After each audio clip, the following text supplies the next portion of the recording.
Welcome for Who for What, episode 8. We got an enjoyable one today. Quite enjoyable one. If you're watching, you see Jake from Talking 215, the John Kruk mullet. He's got a beer. We're recording pre-noon on a Tuesday. I mean, the Phillies are 1-2. This is exactly what you want to see out of your Phillies fans. Am I wrong or am I right? We're off and running. It's been already 3 games in, quite an adventurous season. Believe it. And we got Joey Pops. And what we're doing today is something special. We're just doing a Philadelphia Impossible Trivia show. Each of us have brought at least 6 questions that are deemed impossible to the average Philadelphia sports mind. And when I say impossible, I don't know about you guys, but I didn't necessarily mean name utility infielder Kevin Sefcik's batting average from 1997. We try to make it, somewhat reasonable here, but obviously something a little more, I don't know, a little more for the diehards. What do you think? Yeah, 100%. Yeah, like I said, I tried to keep it without Jake ever meeting you or knowing your age. I assume by that mullet, you could be anywhere within my age range of 5 to 10 years. Try to keep it within those range so that way, too, if there's guys and they're like, I guarantee you're going to bring up somebody I've never heard of or haven't talked about and thought about in 2 decades. So I'm excited to get going. Multiple. Jake, how old are you? I just turned 31 on Saturday. Okay. Oh, my goodness. Okay, so Jesus, I'm aged. So 1995 was your birthday. Yes, sir. I was born and I started the Dallas curse, so you're welcome. They haven't won a Super Bowl since I was born. And I plan to keep it that your way. efforts. Yes, thank you for your service. Of course. That's very much appreciated. Okay, the way we're going to roll is it's just going to be round robin style, basically 1v2. The person who throws out the question, the other 2 has an opportunity to answer. We'll put a 10-second shot clock on. If you can't answer within 10 seconds, I'd say the questionnaire gives a little hint for the boys, for the girls, and we go from there. Winner at the end gets beers from the losers. Fair? Fair enough. In. Fair enough. I'll start it off. Question number 1.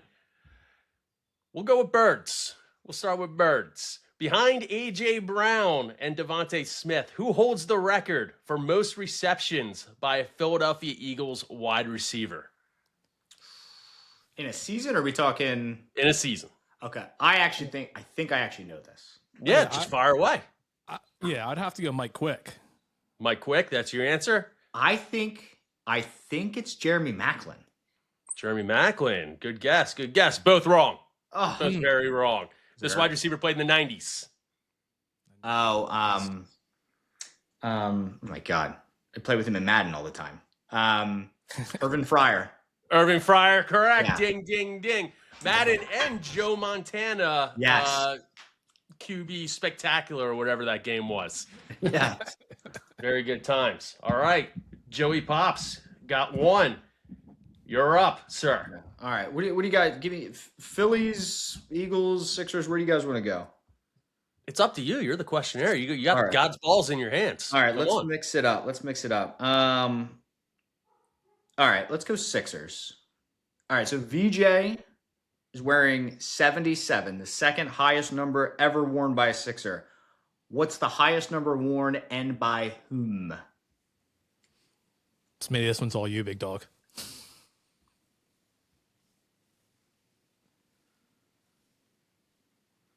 I'm trying to think if there was a 78 set. I don't ever recall an 80s or 90s Sixter. None that come quick to the head. Obviously, this might be a process or like a Pepe Sanchez call out, but I don't think we're going that late. You're in the realm. In the realm of Pepe Sanchez, or in the realm of the process error, maybe post-process error. Post-process error. I mean, whoever it was here for a cup of coffee. Yep, I believe 2 seasons. Jake, anything from you? Any Hail Marys you want to throw out there? Yeah, I mean, I can name a lot of random 2-season players of the Sixers, but I couldn't tell you at all what jersey number they were wearing. Well, go with 1. I'm going with McDaniels. That would be number 88, Alexei Shved. Yeah, of course. If you remember. Yeah. Couldn't have pulled that one out. Those years when they had guys like him coming in, Bellinelli, all those guys come in, just let's get another 3-point shooter to toss the ball out every now and then. I love those guys. Hey, at least it's a random foreigner you can associate with. Yeah. Like, Alexis Sven. Like, good God. All right, Jake, you're up. Nobody there. All right, this one I would imagine you guys are going to get real quick. I do, a fair amount of live shows, and this is a trivia question I do for the patrons at the bar, and shockingly, very few actually get it correct. This one I'm sure is a layup for you all. In the famous Philly special play, 4 Philadelphia Eagles touched the ball. In order, name all 4. So it got snapped to, oh man, who was in the backfield? Clement? Was it Corey Clement? Who did it get snapped to first? Well, are we starting with the center? Well, the center, yes, question. Jason Kelsey. Yeah, fair. And then it got snapped to, I'm not going to lie, I forget who the running back was before Trey Burton and then thrown to Nick Foles. It was, Blunt was the main running back that year, but I don't remember if it was him or Corey that touched the ball. Or Jahi. No, I'm going Corey Clement. I would go Corey as well. I would go Kelsey to Corey to Burton to Foles. Yeah. Correct. There we go. That was teamwork. That was a good time. That's a 1v2 right there. What a great barroom trivia question. That is a good one. Yeah. No, people, die hard. Oh, the Philly special. Yeah, I got it tattooed on my thigh. You're like, all right, who was involved in it? And they're like, oh, Ertz, of course. And you're like, wrong already. No, that's a great one. All right. We'll switch it up. We'll go a little Phils. I got a really hard Phillies question, and this is a little bit easier one. Who is the current all-time leader in saves for the Philadelphia Phillies? Jonathan Papelbon. That is correct. Yep. That is correct. I needed one. I appreciate the layup. I was nervous after the Sven question. Yeah, and that question always throws me for a loop because you got Papelbon with 123, Jose Mesa with 112, Steve Berdosian, Cy Young Award winner, with 103, and then Mitch Williams 102, Brad Lidge with 100, Tug McGraw 94. Nobody talks about Jonathan Papelbon for awful teams. I'm surprised he had 123 save opportunities. Yeah, what? Like we have to lead 3 or 4 late seasons he was in here. 123 games. Are you kidding me? That's crazy. Crotch grabbing, awful person, but I mean, hell of a pitcher. You can't deny that. I mean, he was arguably the best player they had on the team for a couple of those years, like the most consistent and best at his job. Yeah. Yeah, and now he's broadcasting up in Boston. Good for Paps, apparently. Allegedly. Yeah. Good deal. All right. Good work, Jake. Jake's up 2-1-1 for me and Joe. Joe, you're up. Okay. Let's see. Let's stick with the Phillies. This one's gonna be, I think, a little bit.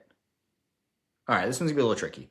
The 102 win Phils, 2011, had a starting pitcher lead the Phillies pitchers with a batting average of 222, on base percentage 239. Who was that?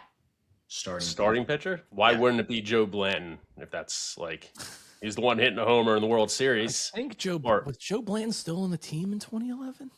He came back. He did. Because remember they did the cover with the four aces and he was nowhere to be.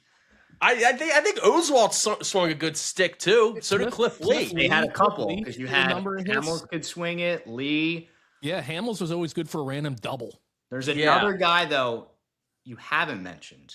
Vance Worley. Vance Worley is correct. The Vanimal. The Vanimal.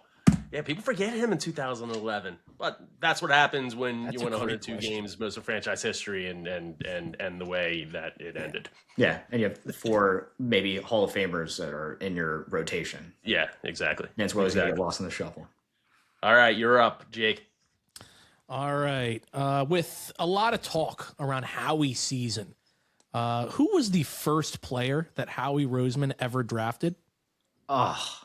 So this would have been 2000 as a GM or as he claimed to be as a GM. So it would have been 2010. Who was the first player that he is credited with having the say of drafting? Oh man. So 2010, 2011 maybe. I mean we're talking when was Brandon Graham? Fletcher Cox was around that time. would have been first rounder. I mean, 2011 was obviously Danny Watkins.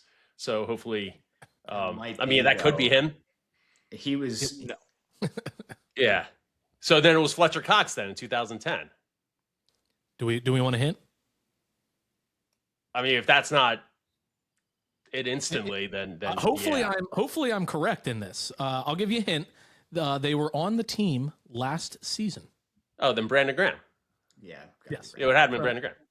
From what I believe to be correct is Brandon Graham. I'm fairly confident he was the first player credited with how Brandon Graham was drafted after Fletcher? Wow. Or before Fletcher? Yeah, because I think Fletcher was 12. Yeah, we might have to challenge this one. Oh, well, then that's the case. Then Fletcher Cox was 2012.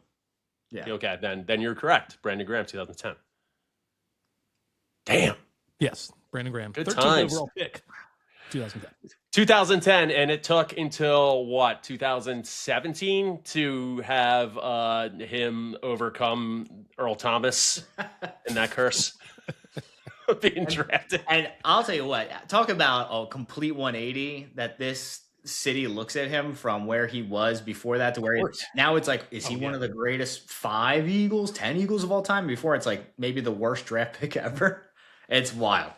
Oh, no, he wasn't the worst. He was never considered the worst draft pick ever. He was overshadowed by Earl Thomas. When people were in their feelings about it early on, there were a lot of things said. But you know what that was? That was sort of the Brian Dawkins effect. They let Brian Dawkins walk for absolutely nothing and think that you needed this hard-hitting cornerstone safety coming in, and we had absolutely nothing as a replacement. So I don't necessarily disagree with that thinking at the time, but obviously Brandon Graham, defensive lineman for the Eagles, he's easily top 5, maybe top 3. Yeah, and I mean, like with all the Kelsey stuff, him going just like national, not even like he left Philadelphia and like he's obviously beloved here, but he went and became this national big talking head. BG, like, is he kind of that homegrown hero a little bit above Kelsey right now? I mean, because a lot of people gave Kelsey crap on the podcast, being like, "Oh, it's really tough to see my brother lose to the Eagles." And we're like, what are you talking about? And BG, he's been that loyal guy from draft day to now, and he just doesn't want to leave the locker room. Got a tear already running down my face. BG announced he's having a presser tomorrow. Did he really? That's all right. He'll be back for the playoffs. Yeah. We'll be back to the playoffs through 2030. A good one. All right, let's go with the Flyers. First one. Flyers captain for 37 games between Mike Richards and Claude Giroux. Oh my God. Who would this be? Chris Pronger? Chris Pronger. Ding. Good pull. Yeah, 2011. Why am I waiting so long? That's a layup. We're still paying Chris Pronger, I think. We'll have to double check that. We got so unlucky. He was such a stud. We were all like, awesome. Oh, he's like amazing. he was so incredible, and he took that stick to the eye. Yep. Stick to the eye. Adventure before I took an arrow to the knee. Yeah. Skyrim shout out. I like it. All right, back to the Eagles. We're going to take away from the players. Let me ask you a little question. Outside of the NFC East and Arizona, old NFC East, only 2 franchises have scored a total of 1,000 points against the Eagles franchise in their history. Who are those 2 teams? Outside the NFC East. And Arizona, the old school NFC East. I was going to say. All right, so you're obviously thinking old school franchises. Yeah. So, I mean, it'd be before the expansion with the AFL. So, I mean, you got to think Bears, Packers. Wrong. Lions. Because Packers were my first thought. I feel like we play the Packers every year, I feel like. Yeah. Packers, no, incorrect. And Bears. Colts. The old Rams. One, I think, I'll give you a little hint. One, I think, makes sense. One, it was very surprising.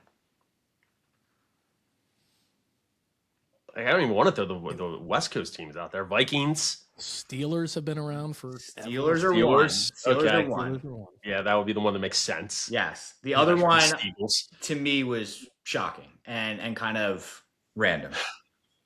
Like Cleveland Browns.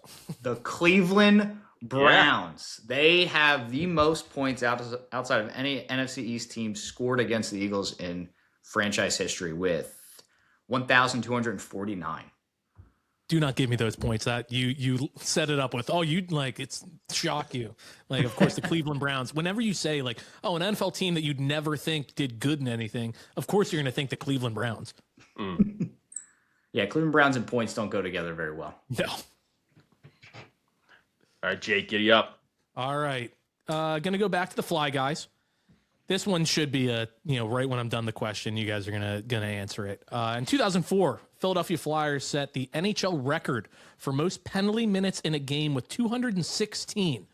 Who are they playing in that game? The Devils? It feels like the Devils. Oh, this is a famous game. They filled both penalty boxes were filled with like 8 players. Oh, is Capitals? I was gonna say, is this the one against the Leafs with the Ty Domi incident? No. I'm sure. I thought you guys would have had this one to me. I mean, maybe because my dad on repeat would have me watch this on YouTube when I was like 9 years old. Maybe a little hint there. I already told you the year. So the Pens would be the obvious pick, but I don't think it's the Pens. Hint: it is a Canadian team.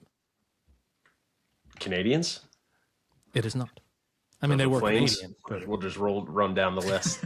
No. The Canucks are Canucks. No. The Maple Leafs. One left. The Oilers? No. Were they existing back then? They moved back? Possibly. I don't know. The Quebec Nordiques? No, that's good pull. Good pull. Not the Whalers either. Yeah, that's Hartford. There's a team that's still around. Winnipeg Jets? No. Oh, the Senators. Senators. The Ottawa Senators. Duh. Yeah. And that was 2004? 2004, there was a total of 419 penalty minutes in that game, 216 committed by our Philadelphia Flyers. Jeez. That's a good pull. That's a good old school pull. Yeah, whenever I think about fight games and the Flyers, and granted this goes back to my recency bias, I think of the game where they were getting smoked and Ray Emery just came out for the goalie and just started shitting rest in peace all over the Capitals goalie at the time and just brawl. And they went on a little run after that. And that was what? That Capitals goalie was like, please don't shit. Those are the good times. Good times. Good question. Those days were the best. All right, we're going back to football. Who is the only Eagles wide receiver to play on the same baseball team as Chase Utley? We're talking college or high school, obviously. It's got to be Cal Poly. Who went to Cal Poly? Or Little League, even. Not Cal Poly, UCLA. UCLA. Jeez, he found my kryptonite with college stats. Receiver. This is not college stats; it's just college existence. Yeah. Well, that's with college. I didn't go to college, so I mean, I couldn't put two and two together. No. Wait, no, and that's not that is a compliment, by the way. Oh yeah, no, I appreciate that. Nice little little nooner beer. Who the hell went who went to UCLA?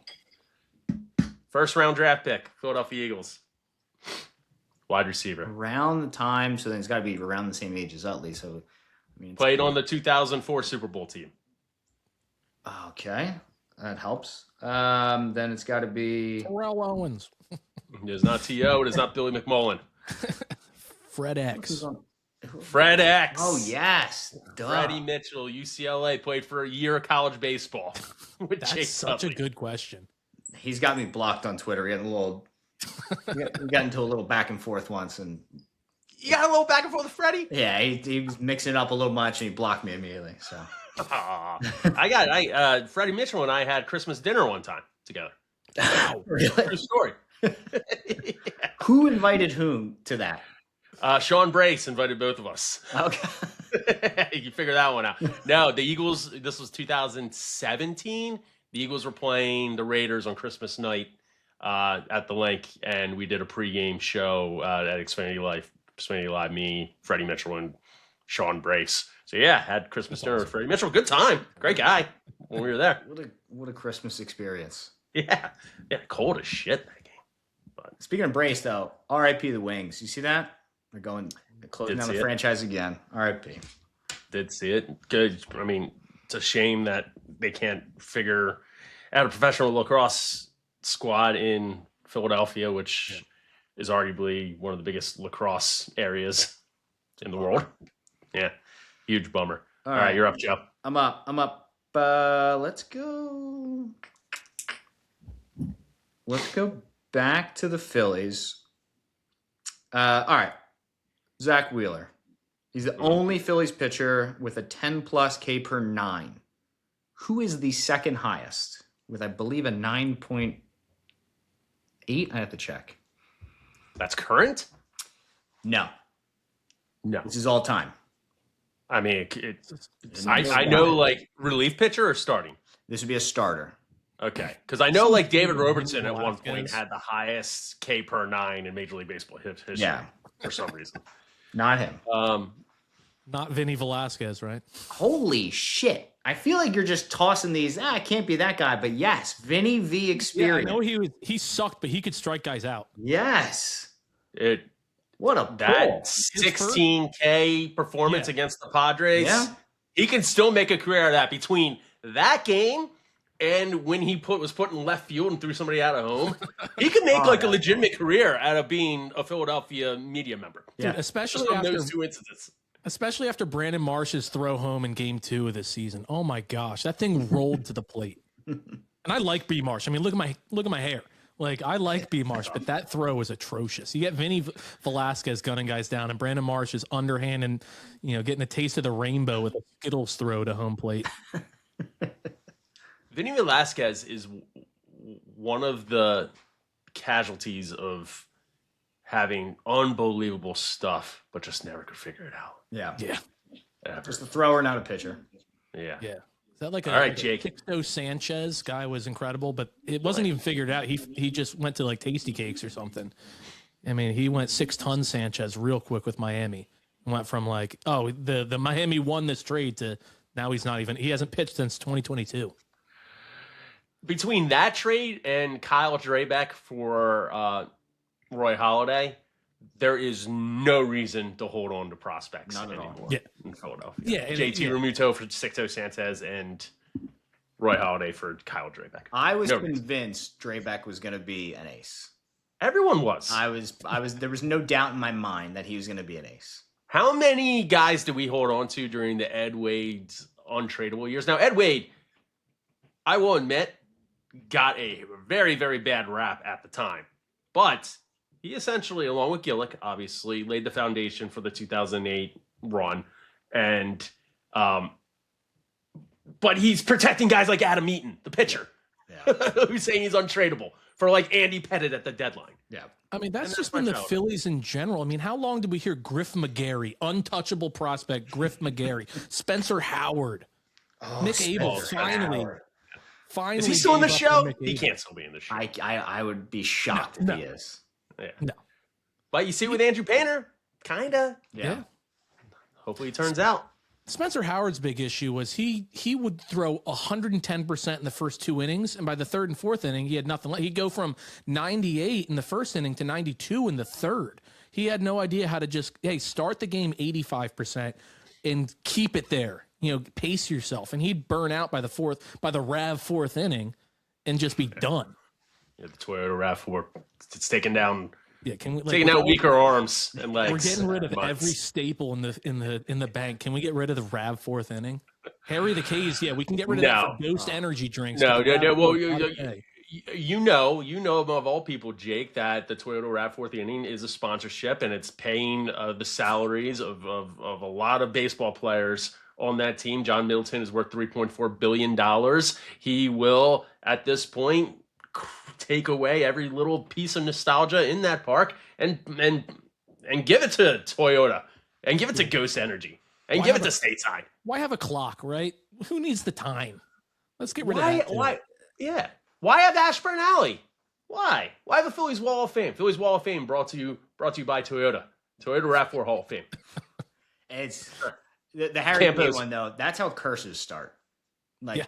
that's how curses start. So I mean, it's been downhill since we got rid of Dollar Dog. Let's be honest. That's true. That's true. 2 for $5 dog. That stop. All right, you're up, Jake. Giddy up. All right, sticking with the Phils. Trey Turner won the National League batting title for the Phillies last year. Who was the last Philly to win a batting title? Bonus points if you tell me what year it was. let's really win the batting title. All right, let's think. High average players. Ben Revere. I'm going to give you a hint right off the bat. None of us were alive. Okay, that definitely helps. So we're talking. Do you know how old I am? That's a question. Okay, so it's pre-84. Oh, yeah. Okay. Okay. Yeah, Oh, we then haven't had high you're probably average talking like guys. Ashburn. Richie Ashburn. Rich Yeah. Ashburn was the last one before That's Trey crazy. Turner. That's He was the last Crazy. Philadelphia Philly to win a National League batting title before Trey Turner. And Trey Turner's was like such a bad one, like 304. That should never win a batting title. holy shit. Yeah. This next question's good then, because it just shows how much the game has changed. In 2006, Ryan Howard, still one of the best offensive seasons in baseball history, in my mind, won the MVP. He hit 313, 58 home runs, and 149 RBIs. 2 of the 3 legs of the Triple Crown, except for average. Who won the NL batting title that year in 2006? 2006. With a 344 batting average. Not a big deal. Richie Ashburn. No, I'm kidding. Not Could have been. not Carlos Gonzalez, right? He wasn't hitting that high of average, right? RBIs. RBIs, yeah. Who would have been 06 NL? I've got nothing. This is all you. This This is the most random one. Hmm. Play for the Pirates. Oh my god. Yeah. Neil Walker? Play for the Pirates. Yeah. Hitting Freddie- average. Freddie Sanchez. Freddie Sanchez. Yeah, didn't have Jeez, that what a one. pull. Yep. Cost Ryan Howard a Triple Crown. Jeez. It's bastard. I mean, Ryan Howard. If you He's look probably back my at those favorite those Philly like in my 3 or lifetime. 4 years, I mean, you're talking historic averages, like 42 Yeah. home runs, 120 RBIs average for like 3 or 4 straight years. Yeah, he's a machine. He won that Rookie of the Year in 05, MVP 06, and then all the way through 2011. Yeah, you got started to get beat up in 2010, but I mean, that Achilles just absolutely wiped him out. Yeah. I put out a tweet that, like, obviously Schwarber, but Bryce has the most majestic moonshots in Philadelphia sports history. And the only other one I can really think of, I mean, granted, we're just talking about our age frames. The only other one I can really think of is Ryan Howard. Yeah. Go along Ryan with Schwarber and Howard Harper. I mean, Yeah, Ryan Howard's Howard's just so one hand smooth. bat drop behind him it's cooler than any 10-foot bat flip. Him just one hand just dropping it right on the plate is just so much swag. And just knowing it and dicking it into the third deck. Yeah.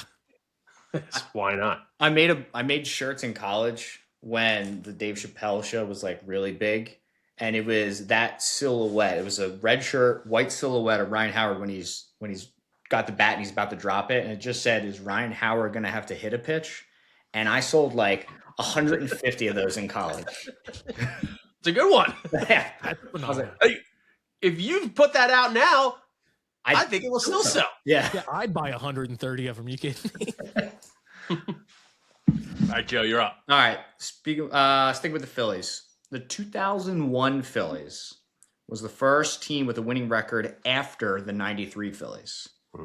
Which pitcher led the way with 15 wins that year for that 2001 Phillies squad? Oh, man. I mean, It's a name that when you hear, you're going to be like, holy.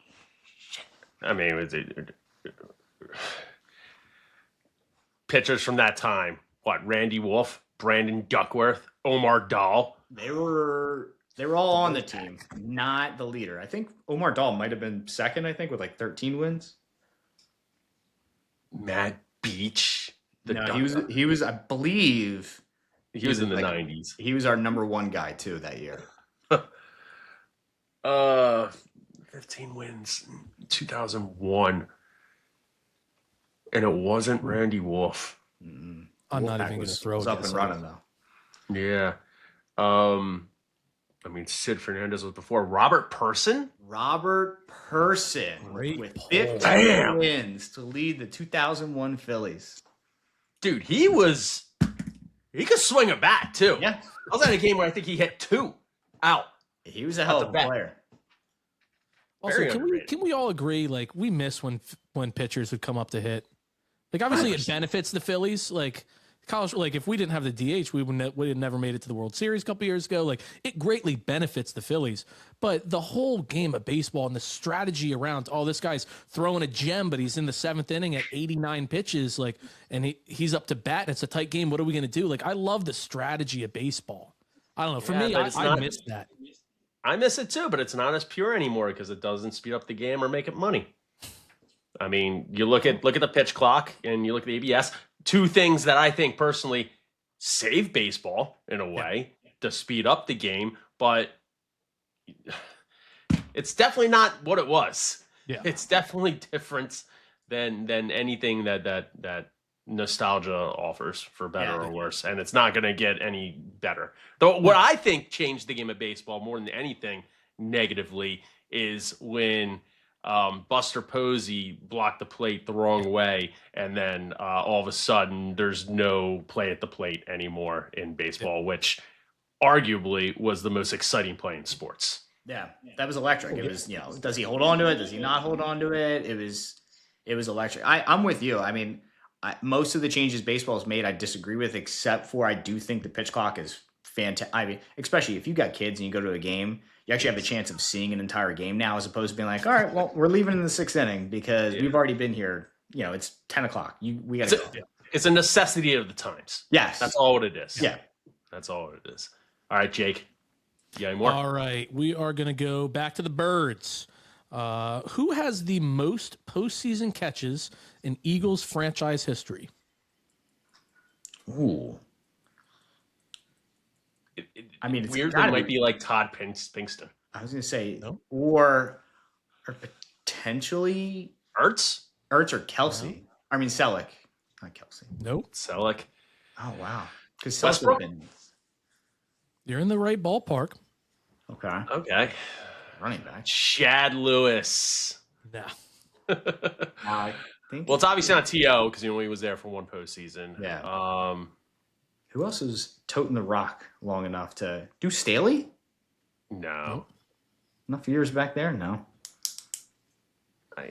They have 50 postseason catches. How many yards? I'd have to look that one up. Not gonna lie, I'd have to look that one up. I know Smitty has the yards. It's not Smitty. But we're talking, the hint is it's from the early 2000s? No, you guys were on something when you said Chad Lewis, Zach Ertz, and Brent Selleck. Oh. I want to quiet my dog really quick. Oh, no. I say it can't. I mean, it's obvious that it's not a wide receiver, so it's like... It can't be Dallas Goedert, right? There's just no way. Dallas Goedert. He's got 50 catches in the postseason already? 50 postseason catches, leading our Philadelphia Eagles in franchise history for receptions in the postseason. I guess it makes sense. They made the postseason basically every year he's been here. Yeah. He has With 2 recorded Super a Bowl minimum runs. of 4 catches in 9 consecutive postseason games. Wow. That's a good one. That's a great one. That's a good one. Man. Yeah, I was shocked. Wow. It was not one that I knew prior to thinking of trivia questions. I would have thought, because Selleck was there forever. I mean, he was on the 17 team too when they made the run, but Yeah, no, Selleck was Selleck's the man. I mean, his knife hand for the first down, it split the field in half. That was amazing. Man. It was amazing. Now he's crushing it in flag football under 8 leagues with Todd Harriman's in Westchester, and people are calling for their heads because they're just so dominant. Local Westcherian. Yeah. Let's go back to baseball. Name one of the 3 players Scott Rowland was traded for to St. Louis for. Oh my God. You know one. The Vicente second had a Padilla long was- career. The No. third, there's no chance. No, Vicente Padilla, not one of them, right? No, that was the Kurt Schilling trade. That was the Kurt around Schilling the same time. Yes. Yeah, I only just started really following baseball, and I was pretty young. You're very young. You're very young, but you know the name. You know the name because Oh, he I'm stuck sure. around for a while. I'm sure. Give me a hint. Like, he was a part of that trade. What's his name? Yeah, Polanco, that guy. right? Wasn't Polanco part of it? Because they got Placido him, Polanco. and then Utley came. Yeah, Placido Polanco came over and then went to Detroit, I believe, and then came back. yes, yeah, you're right. Great ball player. He was a good ball Yeah, player. stud. Good ball player for a while. All right, let's see. What do we got here? All right, back to the Eagles. NFL started counting fumbles in 1945. Okay, we're not going back anywhere near that far. All right. Since then, this Eagles running back has the most amount of carries without recording a fumble while playing for the team with 212. Name that running back. 212 carries, Without never a fumble? fumbled the ball. His time here. Reno Mahe. No, that's a good one though. So he never fumbled a ball here, or he had a consecutive streak of 212 He carries never without fumbled a fumble? ball while wearing an Eagles jersey Oh, jeez. and carrying the ball. If he only had 212. 212 carries, like Ricky Waters. Ricky Waters, a good guess. No, look a little. Waters would have more than that. It would Yeah, have to you been like a might think, yeah. backup Yeah. running back, like I wouldn't even think Vi stick a him. I got carries. Boston Scott.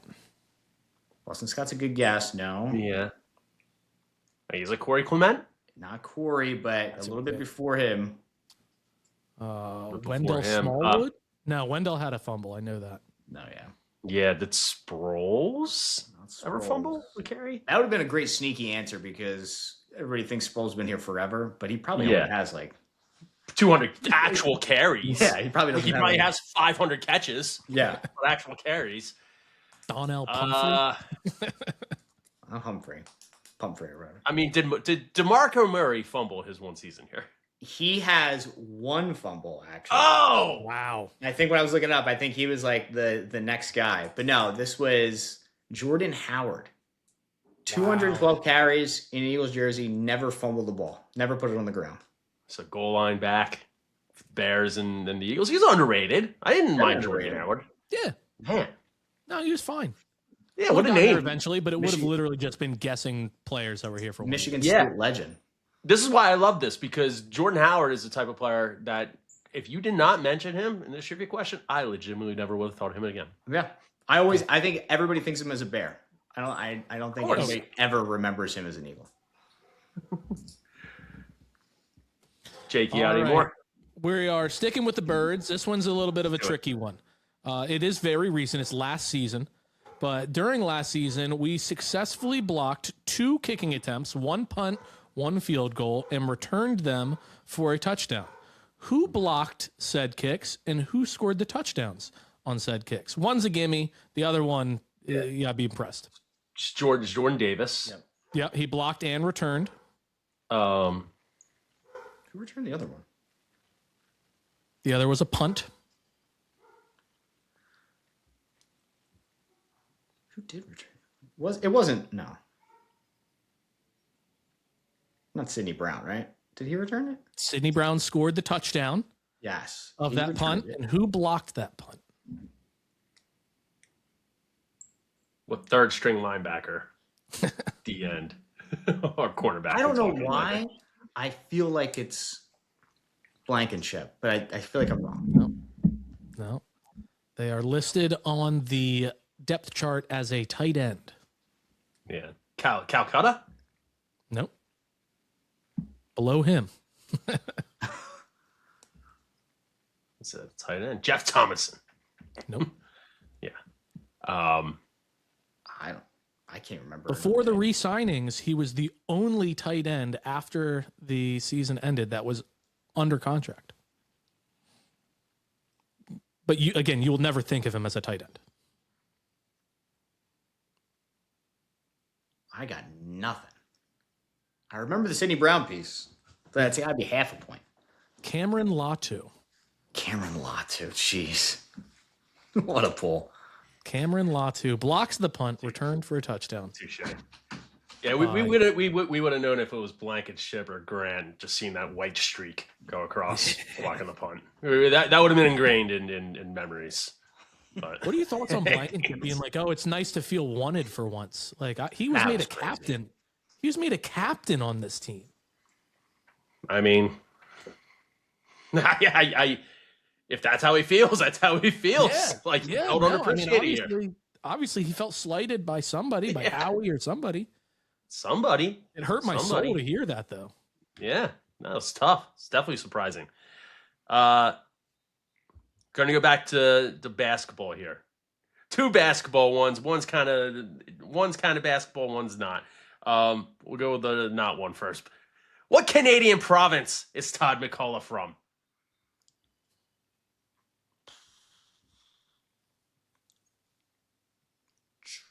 Toronto. Nova Scotia. No, neither of which are provinces. I don't know. I'm not a big Canada guy, you would say. Yeah, that's. I do have a maple leaf tattooed on my ass from when I was drunk in Toronto, but that's about as Canadian as I get. That's more Canadian than most Canadians. That's true. This question could also just be name a Canadian province, and yes, I think and you named Toronto and Nova Scotia. Saskatchewan. That's a good try. Well, it's Manitoba. It's Winnipeg. All right. Oh, yeah. Okay.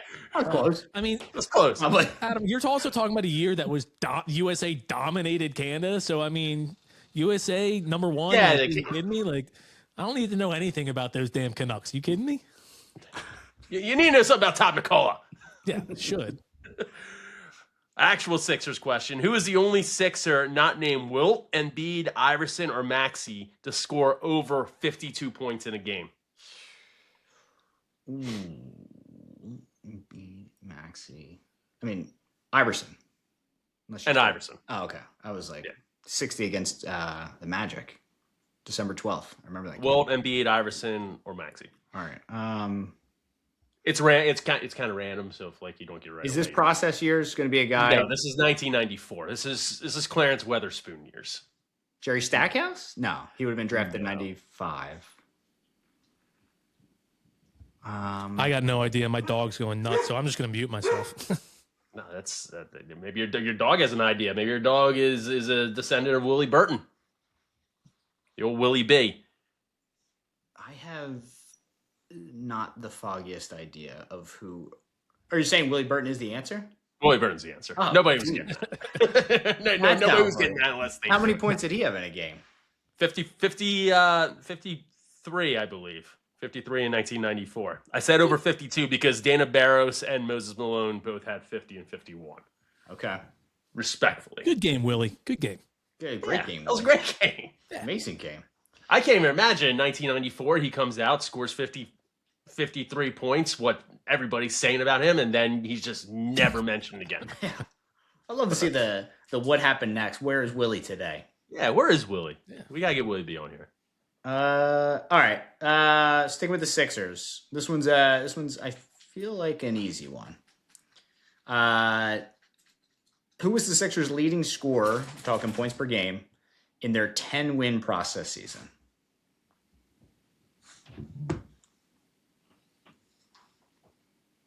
Is it TJ? Not TJ. Iguodala wasn't still on the team then, was it? He averaged 17 a game. Did Lou Williams come back that year? No. Iguodala wasn't still on the team then, right? I don't think so. No, I think he was already winning championships, I think. So this would have been what, 2014? Yes, I believe so. I got to check.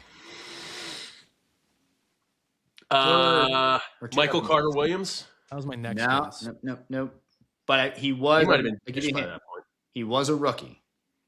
Oh, he was a rookie. Then it was Okafor. Okafor, that's right. 17 points rookie season.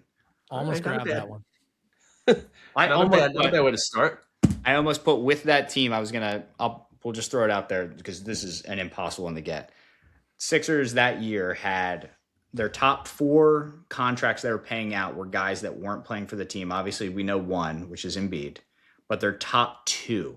Do you have any clue who they were paying? Their top 2 contracts they were paying out for guys. One was obviously Andrew Bynum. Yeah, Andrew Bynum, no, he wasn't one of them at the time. What? Nope. That's the one that immediately came to mind. No, because they paid him all in that 1 year where he didn't play, but that wasn't the same year. Somehow Josh Harris probably is putting Tobias Harris's contract back then. I don't know how it was possible, but somehow he's doing that. No, they were paying their top 2 contracts they were paying out were JaVale McGee and Gerald Wallace. Yeah. JaVale McGee. I got his fat head up in my room right now. Who so Okafor was drafted 3, you know who was drafted 4? 4 would have been Okafor. Who went after Okafor? Kristaps? Yep. Oh yeah, that's right. He wouldn't come right to the Knicks. He wouldn't come work out here. No. Who knows how that would have worked out? It would have worked out in a disaster. More of a disaster in Okafor. All right, I got a silly Sixers one. Go. Joel Embiid, regarded as one of the better 3-point shooting big men, credits one specific group for his ability to shoot threes, at least early in his career. Who does Joel Embiid credit for his ability to shoot threes? A center? No, it is a group of people. Group of people? I don't know what's coming out of Joel Embiid. Oh, isn't it like Dude Perfect? No. You watch videos or something? Oh, no, it's like a bunch of white people he like watched. Yep. A group of white men on YouTube. That is so perfectly Joel Embiid. He said, I YouTubed white people shooting threes. That's it. What more do you have to do? Dude, I went to a Herb McGee basketball camp in like 1995. Herb McGee had to have been like 60 at the time. That dude didn't fucking miss. He did not miss a single shot anywhere on the court. He was shooting. I mean, he was going free throws. He's like, okay, back rim, okay, front rim switch, back. Like literally everything Herb McGee did went in the bucket. And if that's what Joel Embiid had to do, good. Fine. Yeah. Good. Fine. Yeah. Unbelievable. That's another great question, Jay. All right, we got one more Eagles. Who is the only former Eagles wide receiver to be drafted #1 overall and serve a 5-year prison sentence, or excuse me, be sentenced to 5 years in prison for mortgage fraud? Wow. You know his name. Yeah. I bet I do. #1 overall. Overall. Overall #1 wide receiver draft. Who did the Eagles draft #1 overall? Did the Eagles Didn't draft necessarily him? be drafted by the Eagles. Yeah. Okay. He played for the Eagles. He was drafted elsewhere.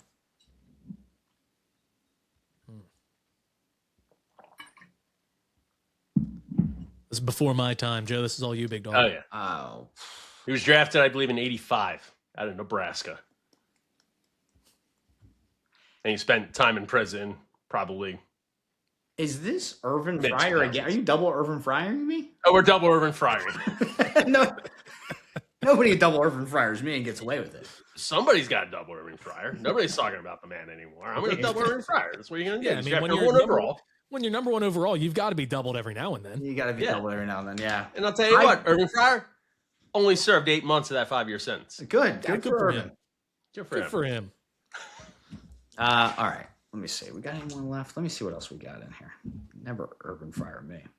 Yeah, my head was like Henry Ruggs. I was like, nope, not mortgage fraud. Keyshawn Johnson? Who was drafted overall as wide receiver? All right. There are not many. The top 23 single season points record holder for the Eagles are all kickers, except for one position player. Who is that position player?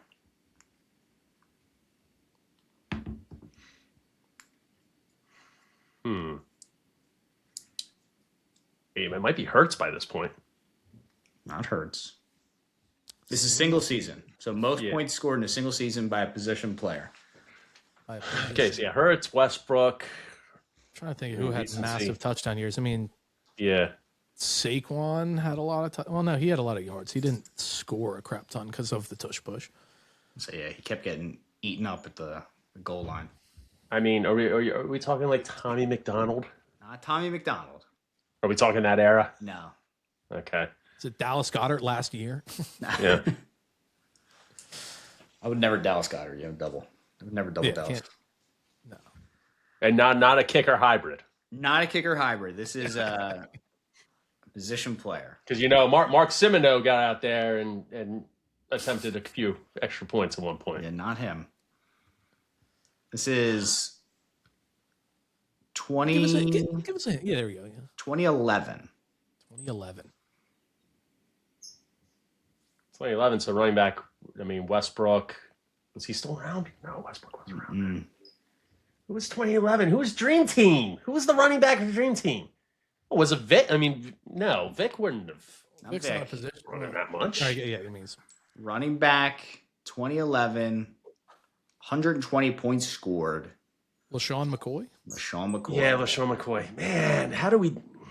Yeah, I'm embarrassed it took us that long. Yeah. I mean, I still think when you're thinking of like position players most points scored, I just feel like those Eagles don't ring the bell as much as you would think a current Eagles team would. Yeah, like 17 Eagles when they were just lighting up offense, like averaging crazy points a game. But he scored a ton that year.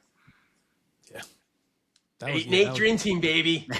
Somebody had to score.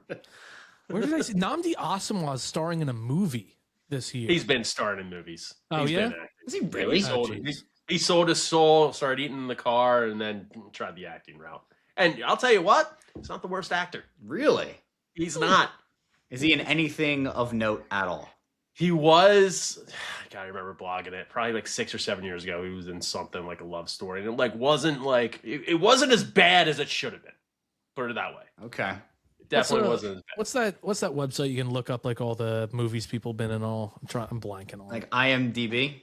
Yeah, IMDb. I'm gonna look it up. Yeah. I'm gonna look up IMDb or with that haircut, Mr. Skin also works. Thanks. Yeah. All right. Who was the cornerback we had? Corey, what was his last name? I used to yell his name all the time. He was awful. He bothered me so much more than any other Eagles player. Kerry Williams. Kerry Williams, not Corey, yes. Bradley Fletcher, Kerry Williams, two of the best to do it. Hated them. Oh, yeah. God, Bradley Fletcher he's probably my most like hated Eagle of all time because that's like right when the era where I really started getting into it, where it's like I always watch it with my dad and all, but like, make sure, I can't miss a game, die hard and all. And we had Bradley fucking Fletcher out there. Mm-hmm. He was just the epitome of gets beat and grabs his hamstring, trying to sell an injury for every time he got beat, and was just atrocious. It's tough. Good signing though from the Seahawks at the time. Yeah. People forget. Yeah. Him and Kerry Williams came over. People were pumped. People were really pumped. I hated And then reality hit. All right. We're going to end with this one. One more. Not even Phillies. A Charlie Manuel question. Okay.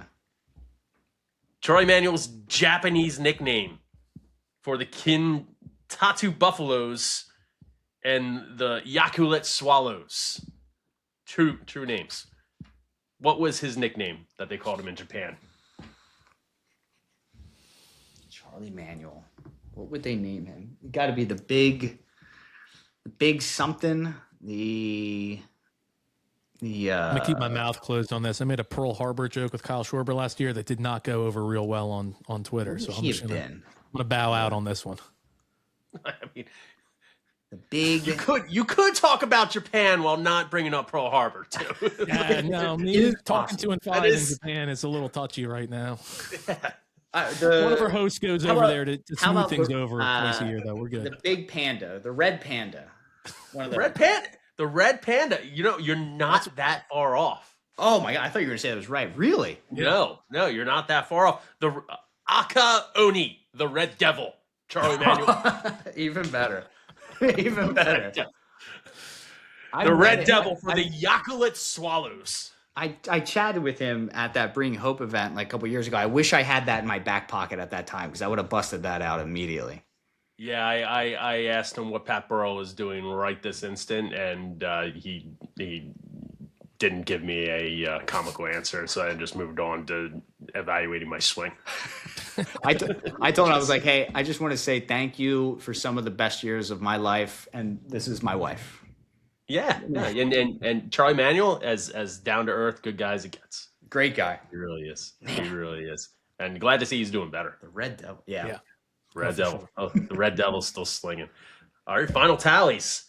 Joe and me tied with 4 apiece. Jake, 6. Ooh. Congrats, Jake. You got some beers coming your way. I appreciate that. Really needed Jake, it, boys. Really needed it.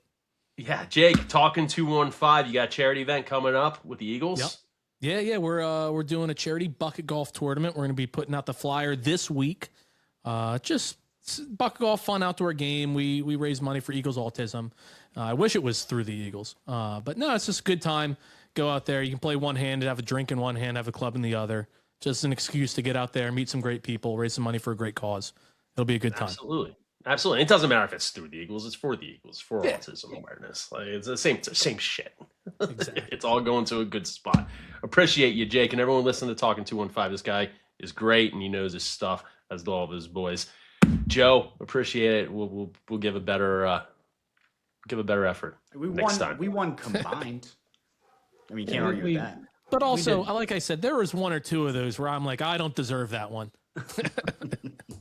You deserve them all. You deserve them all. Again, if you're having a beer pre-noon on a Tuesday when when the Phillies are 1 and 2, you get them all. You earned it. You get them all, baby. 55. Let's not act like it's 9:15. That's true. All right, for who for what? Appreciate you.